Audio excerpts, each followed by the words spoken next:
Hey, welcome back. Part 3, okay, of this whole series that I told you I was going to be doing, right? First one was the cavitation machine. Then I talked about.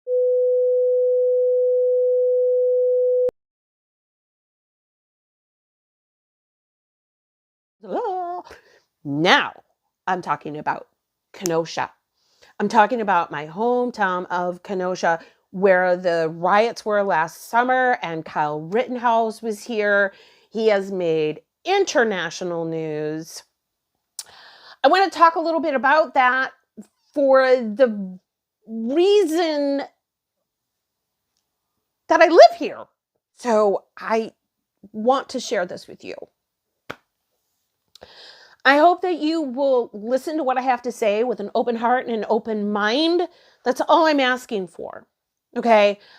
I have some of the most amazing, beautiful Black queens out there that are my subscribers, and I love you. I adore you. I have to say, honestly, I believe over 50% of the comments that I receive are from gorgeous women of color. And I respect your guts, man. I love you and I honor you, and your life matters. I want you to know that because I believe it. I'm not just saying it, I believe it with my whole heart. This is such a touchy subject right now because, again, it's been politicized, which I think is crappy. And Kyle Rittenhouse himself has been politicized. He has been used as a pawn on both sides of the political spectrum, which is kind of why I want to talk about this, because it's my hometown. It's things that I believe in here, for me, here in Kenosha. So I want to talk about this, and the reason why I brought up my beautiful Black queens out there is because some of my viewers who were women of color have come at me pretty hard and called me a racist and called me really terrible, rotten things. And it breaks my heart when I hear that because they don't know my heart. They don't understand what I'm trying to say, or they take what I say and think they know what I'm saying. I try to be as real and honest and upfront as possible. It may not always come out the way you want it to come out, but it is what it is. Okay, that's all I'm going to say. So if you are a woman of color and you're watching this, please listen to me with an open heart. Please, I'm begging you. I love you, and I value your viewership. I do. I really do. And so I just want us to have this conversation. And I would love for you to comment below and subscribe and share and like this video. You know the drill, guys, right? You know the drill. So thank you for coming back and watching this part of my video. I want to start with the trial. I don't want to go back to the riots last summer because I've already relived that too much. Many of the streamers, the live streamers, those independent journalists who did amazing jobs when the mainstream media refused to tell the truth of what was going on. And that's where my big concern comes from. And that's where I feel like some of my viewers are being confused and manipulated, and it drives me crazy because they're getting such misinformation. And I really wish that a lot of you who don't really know what happened here last summer, I really wish you would go back and watch some of these streamers. One of them is a Black man who I absolutely love, Reg Incognito. I think he changed his YouTube channel name, though. He had some issues with Black Lives Matter, but he is very much a supporter of Black Lives Matter. Boy, he has been in, He has been in the war zone, let me tell you, people, this guy. And I don't fully agree with a lot of the things that he says or believes in, but I support him, and I've sent him money because I support him. Because he's out there, man. He's out there doing a job that the mainstream media doesn't want to do. Another one of my favorites is CJ TV, and he also has a channel here. I'm going to link those channels down below. I'm not going to lick them, but I'm going to link them in the description box so that you can go to those channels and watch them, because they are out there all the time. They are the ones who are telling the truth. They are the ones who are out there, filming life as it happens. Real life. Real life. And CJ is unbiased, but, he was there at the Kyle Rittenhouse shooting. Okay. He watched it go down. A lot of these guys did. There were a few others. I can't remember their names off the top of my head. But again, if I remember, I'll link them down in the description. You can watch those videos. I also want to, if I can, I would like to link the videos for the Kyle Rittenhouse trial, because I think it's really important that everyone watch it. If you have an opinion about it, you should watch it if you haven't. That's what I want you to do. If you can, if you have the time and the patience, I would really recommend watching the full trial and listening to the evidence, the facts, watch the videos, because in the trial you will see the videos. You will see all the videos that were taken that night and previous nights of the riots here in Kenosha. But if you're really interested, or you have an opinion on this, one way or the other, you need to watch the trial. You really do. Because it's unfair for you to have an opinion on this if you haven't watched the trial, if you weren't here, if you don't live here. It is hard for me to listen to people that have this preconceived notion of Kyle Rittenhouse who don't live here and who didn't watch the trial. It drives me crazy. Okay, you have to know the facts in order to have that opinion. You can't just have an opinion without evidence of that opinion. Okay, so I don't really want to get into too much more of Kyle Rittenhouse and his trial. I'm just saying that I think it's important that if we want to have opinions about something, we really should be knowledgeable, and we really should have a backup of why we believe the things that we believe. Now, I lived through the riots here in Kenosha. The live streamers that were here who have gone to other protests, which turned into crazy, out of control riots and looting and burning and all this stuff, before it happened here in Kenosha, these streamers were going there and telling the story through video. A lot of time they wouldn't even give their opinions about anything. They were just showing you what was going on. It's important that we respect and value those people who are putting their lives on the line, because the mainstream media won't do it. And the mainstream media is going to sell you a narrative that they want you to believe. They are not going to tell you the truth or the facts. When we talk about misinformation on the internet, it's here. It's right here on YouTube censoring everybody. It's on Google. And there's so much proof that Google will only show you what they want you to see on that first page. And they censor anyone else that has differing opinions. And so their narrative gets pushed and pushed and pushed, and people are getting misinformation, and they're getting the wrong information. And then when you tell them the facts, they don't believe it. They have just been, beaten with so much misinformation that they refuse to hear the truth. And I'm begging you to just hear the facts. on this case if you're interested in it. If you're not, that's okay too, because I want to share my story about Kenosha here. Now, Kenosha is a small town. We have about 100,000 people here. It's a beautiful town. It's a great town. Anybody who comes here, they are just massively in love with this town. They fall in love with it. CJ of CJ TV Media, he was a streamer from Washington who came here, fell in love with it, and the city fell in love with him because he just really kind of became a local hero here in Kenosha by his streaming and all the things that he did. He actually helped one of the shooting victims of Kyle Rittenhouse. So, I mean, he's got a story. And I watched a lot of him.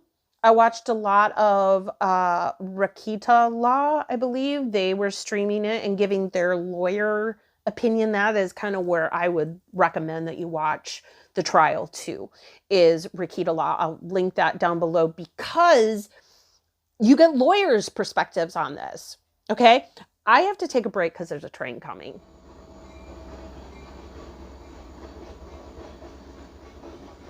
You know, sometimes when the train goes by, it's really funny. I'll just be like, you're on edge, because right down the street is where there's an intersection that has to be closed off for the train. And that and that happens. But it usually happens right here in the back of our building where we are. I see the train go by because we're in the back of the building. And so you hear the train coming and you're like, is it gonna blow its horn right here? It'll scare the crap out of you. And most of the time it's just kind of down, you know. But anyway, okay, so train, whatever. Don't know where I left off, but I don't really care because I'm just gonna start at CJ. Watch CJ TV and Rakita Law if you want to watch the trial. Because CJ's gonna tell his story of him being there. All right, he was right there when it all happened, every single night. And Rakita Law is going to give you that lawyer background and really be able to explain the law as it's going through the trial, which I found really interesting. But I watched both. I watched CJ because I lived it with CJ. I watched it. I met CJ. I went into the riot myself. I went into the fires. And I met CJ that first night. And so I kind of feel connected to CJ. I also feel connected to Kyle, and not because, you know, of what he did or anything, but because of why he did it. Because I did it. I had this conversation on Instagram with somebody who was talking about Kyle Rittenhouse and tried to say something about how terrible his mom was for driving him here. But hi, again, you don't know the facts because that's not what happened, okay? Kyle's mother did not drive Kyle to Kenosha with a gun. Kyle did not cross the state line with a gun. Kyle did not even cross the state line. Kyle was here the night before. His best friend lives here. His father lives here. His grandmother lives here. He works here. So this whole idea of him crossing the state lines is just bizarre to me. For one, because it's like, why are we talking about the state line when nobody seems to care about the border of Mexico? Somehow Kyle crossing the state line was such a big deal to the media. The same media who says we should have open borders. So what is the problem here? But the reason why I feel connected to Kyle is because this guy on Instagram who mentioned his mom being such a terrible mom for bringing him here, again, didn't happen. But I had a civil conversation with this guy, and I brought up the fact that that's not what happened. And again, when you tell them the facts and they hear it and they go, yeah, but still. Yeah, but still what? Anyway, to make a long story short, he said something about, well, yeah, but I bet you didn't do something stupid by going into the line of fire. And I said, yeah, I did. This is my city. Okay? You watch your city go up in flames. You watch your community, a small community. This is not a big city. This isn't Minneapolis. This isn't Portland, Seattle, okay, Los Angeles. It is a small little Midwestern town, okay, right in between the middle of Milwaukee and Chicago. That's where we are. We're just a small little town. We're a great community. It's a beautiful city. We're right on Lake Michigan. It is gorgeous here. It's my home. And when I watch my home on fire, and I watch people's lives and livelihood at stake, I will run into the fire. Some people might not be that brave. Well, that's your choice. But people like me and people like Kyle said, no, you don't get to do that in my city. You do not get to do that, especially when the police are told to stand down by the governor and the mayor, by politicians. When the politicians refused the help from President Trump at the time. Who was going to take care of our community and the people? And a lot of people say, oh, you value property over people. No, I don't. I value people.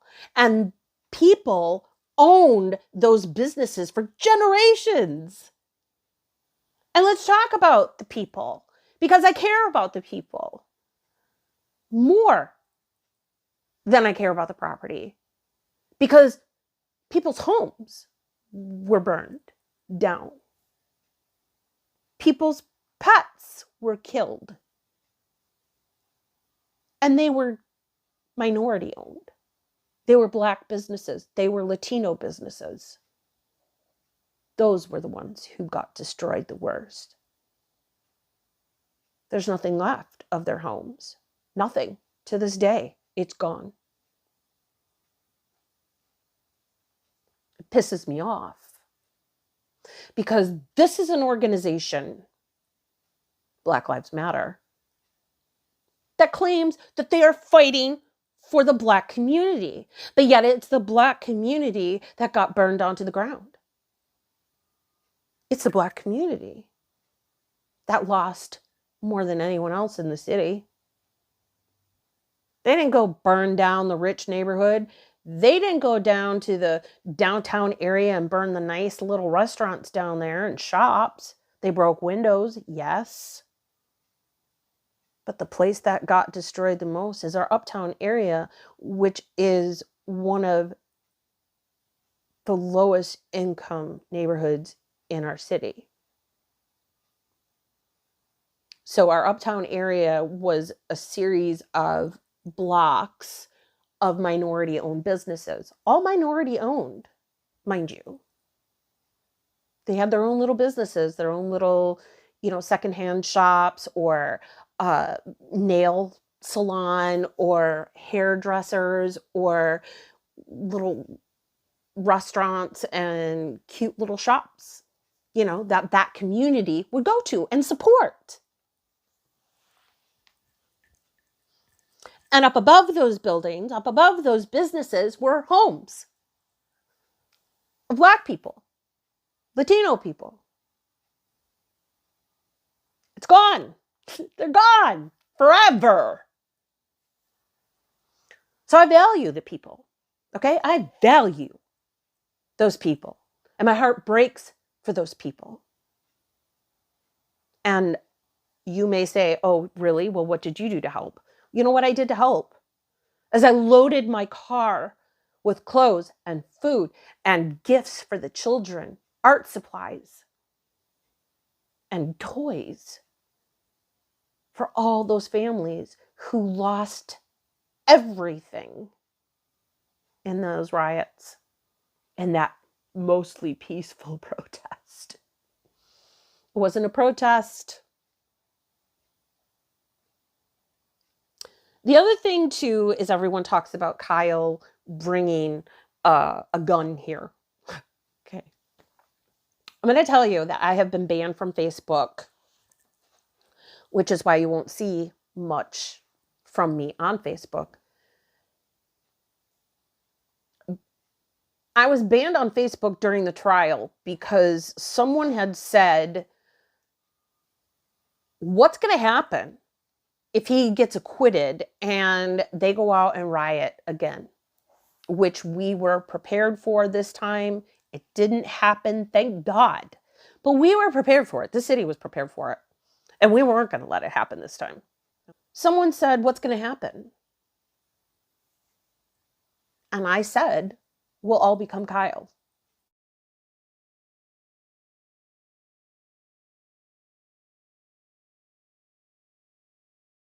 I got banned from Facebook for saying, we'll all become Kyle. Facebook thinks they know what I meant. Facebook decided that Kyle is a dangerous person or organization. So if I say I'm like Kyle, I am a dangerous person, part of a dangerous organization. Fuck you, Facebook. Fuck you, Instagram. Fuck you, Zuckerberg. You pretentious piece of shit. You do not get to tell me what I think or what I feel. You don't. You don't get to assume you know what I'm implying when I say we'll all become Kyle. When I say we'll all become Kyle, it means we will defend the city. We will protect the city. It doesn't mean that we're going to go shooting up people, like you think Kyle Rittenhouse did. Which again, Facebook at this point has finally reversed its stance on Kyle Rittenhouse. Geez. You wonder why? Because he's been acquitted, because the proof is out there that he didn't do what you claimed he did. Yet, I still don't have my Facebook account available. I still don't have my Instagram account. And in fact, I posted on Instagram, what is Facebook and Instagram going to do when Kyle's acquitted? Guess what happened? I lost that account too. You couldn't bring his name up. I couldn't. Because I'm a conservative, because I'm talking about it differently. But I'll show you right here what somebody said to me on Instagram that was perfectly acceptable.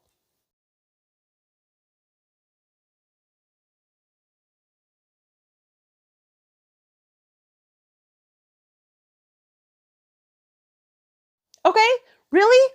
You can talk about shooting people like me up? That's perfectly fine, according to Instagram. I'll tell you what else is going on. So everyone talks about Kyle, right? Carrying a gun, right? That's the big problem everybody had. Why is he walking around with a gun? Well, because you know what? The rioters were walking around with guns. In fact, one of the guys that Kyle shot had a pistol pointed at his head. Illegally carrying a gun. He's a felon. He's not supposed to have a gun. Kyle's not a felon. Kyle's gun was pointed down most of the time. If you watch my other video on the Kenosha riot, which I'll link down below to when it happened, I'll tell you exactly what I saw. Reg Incognito actually will talk about it and showed it and got in trouble for it from Black Lives Matter because these people were marching down our street with guns pointed at us. So when you talk about Kyle carrying a gun, which he always had pointed down, let's talk about Black Lives Matter that carries their gun with their finger on the trigger through our city. So now this whole thing comes about, right, where Kyle gets acquitted, and before you know it, we got Black Lives Matter marching down our streets with guns. A father and daughter, a daughter who's 16 years old, 16, mind you. Everyone's talking about Kyle's only 17 with a gun, AR-15. This 16-year-old girl is marching down the street with her father, both with AR-15s. Wait a minute. Wait. Isn't this the very thing that you were complaining about Kyle doing? But this is okay. So I post, this is how Instagram started this whole thing. During the trial, I posted all the pictures of Black Lives Matter carrying these AR-15s, pointed with their fingers on the trigger, mind you. And I got banned. My account was taken down for that. So when I saw the picture of the father and the daughter with the AR-15 marching down my streets, I reported it. Perfectly acceptable. It's perfectly acceptable if Black Lives Matter themselves post their pictures with carrying guns. But if I post the picture of Black Lives Matter carrying guns, I get my account taken down. I say Kyle's name and I get my account taken down. But anyone else who threatens me, my business has been threatened, and I'll talk about my business in a little bit in another video. I had my business threatened by Black Lives Matter because I knew the truth, because I live here and I watched it and I know what happened. I reported that, and they were able to stay on Facebook and Instagram. This is an injustice beyond injustice. This is where so many people like me are starting to get really, really frustrated.